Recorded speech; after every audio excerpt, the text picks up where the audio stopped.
We've just been at Rolls-Royce. Now we're more at my speed. We've got the Ford Focus here. Tell me what's different. What differentiates this car from all these ones around us? Well, this is the RS. It's our third generation, but it's really different because it has all-wheel drive. Torque vectoring control can control the torque to each wheel in the middle of the corner. It also has drift modes. You hit the button, you could drift, oversteer the car like Ken Block. Okay.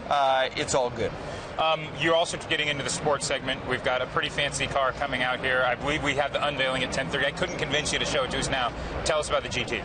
Well, the GT is our pinnacle of performance. We have our ST lineup, our RS. We have 12 new global performance models coming out of Ford, including the GT350 and 350R, plus the new Raptor.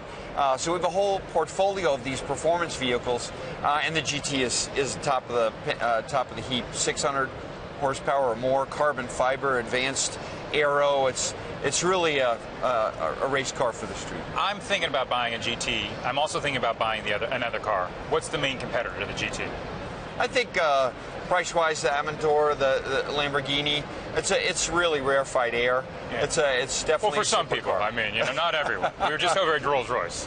Well, for most average customers, but it's a really special statement about Ford technology.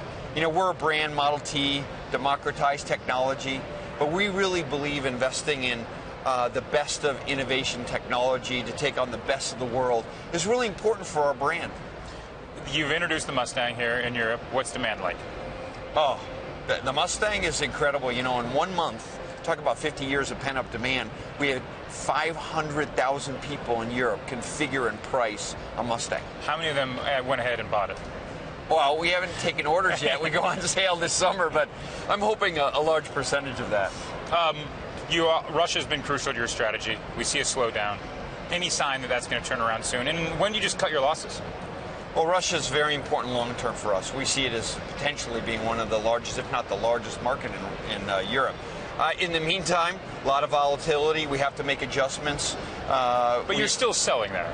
We absolutely. In fact, we've invested and we have our freshest lineup anywhere in the world actually is in Russia, because all new lineup of cars and SUVs, the new Transit's there. It's a very important market for Ford, and we just finished all of our investments.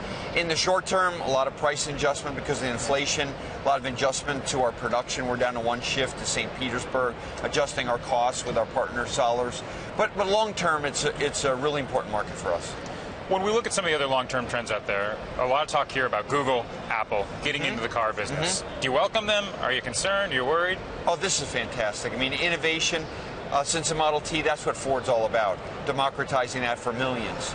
And having more people offer mobility solutions and software that excite people, that's great for our company and our industry. Now, Ford's always embraced smart mobility. It's one of the key innovations for us, starting with Sync and moving on. Now we have 25 mobility experiments that we're running around the world. We're learning a lot about this new software reality, and those kind of companies are going to make it even more interesting. How long is it going to take them to actually roll something off the lot? Well, you have to ask them. But, we really see the mobile economy as an opportunity for the car industry. It's no longer just the car. The car's a part of the Internet of Things now. And that connected car is really going to be a key opportunity for all of us.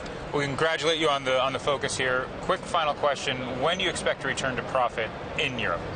Well, that's obviously a key part of my role here, and the team is very focused on returning the operation to profitability. Obviously, some headwinds, not only Russia, but also our pension costs. The discount rates are a lot lower than we anticipated, and that's a bit of a headwind. We made a lot of progress, almost $400 million, closing the gap to profitability last year. We expect to continue that progress in the near term. We haven't given any guidance about when we're going to get back to profitability, but you sound like the latter half of this decade right now.